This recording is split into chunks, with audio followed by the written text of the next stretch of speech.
Analyst and former assistant U.S. attorney for the Southern District of New York, Elie Honig. Elie, so help us understand how this is different. Here we go. Yeah. How is this different from the main case, like in terms of what the appeal is? Yeah, so they're in different procedural postures, first of all, because the Colorado case already came up through the Colorado courts, was ruled on by the Colorado Supreme Court, and now is with the U.S. Supreme Court. The Maine case was only ruled on by the Maine Secretary of State, so that now has to go through the Maine state court system. It was said she wants a ruling, right? Yes. Like she wants someone to weigh in here. It's an interesting factor here because usually the side that loses below goes to the Supreme Court asking for what we call cert, meaning asking the Supreme Court to take the case. I lost below. I'd like you to take it and reverse it. Usually the side that won below says, no, Supreme Court, you should not take the case, because if they don't, then whoever wins below, that's it. They win.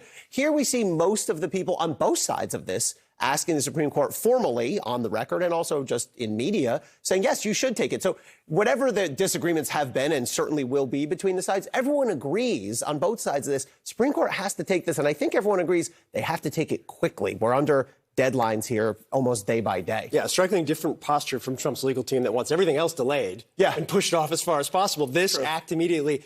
In the appeal itself, you predicted kind of the four critical buckets before they came. It's no insurrection, Congress, it's kind of up to Congress, no due process, and the president is not an officer. When you kind of cull through those, what sticks out to you as the most critical element? So definitely focus on the procedural. The whole argument of did he engage in insurrection or not, that's not for the Supreme Court. They're not going to go back through the facts and refine the facts. That's really for the trial court. Colorado Supreme Court didn't even really do that. They relied on the trial court. Excuse me? Like, for somebody who's watching this, and why not? Why is it because the Supreme Court does not have trial capacity.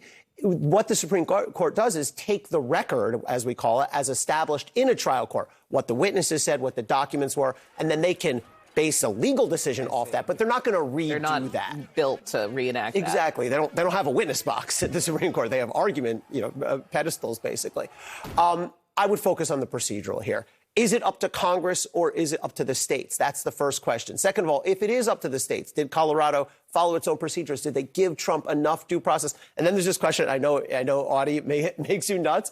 Is the president an officer? And the reason you find that frustrating, I'm going to diagnose this, is because you have a very logical brain, which would say, of course the president is an officer, but the law is not always logical. And there's ways to parse through other parts of the Constitution that suggest perhaps the president is different from an officer of the U.S. I'm with you, but we're not wearing the black robes. No, but I like a diagnosis early in the morning, so thank you, Elie, so much. All right.